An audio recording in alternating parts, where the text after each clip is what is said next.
One lady I know has got 3 children, and she said, my slow cooker's constantly on. She said, overnight it does my millet.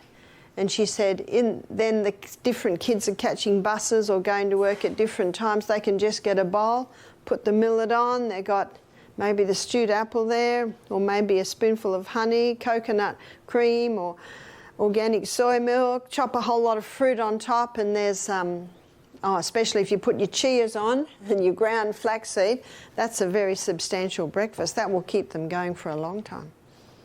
And she said, what happens then is I then put my legumes in it. She said, I've soaked my legumes, I've brought them to the boil on the top of the stove, I've rinsed them again, then I put them into the crock pot with all the vegetables. And she said, when they come home from school at about 3:30, she said, then I serve the next meal. That's easy, isn't it? There's not a lot of work in that.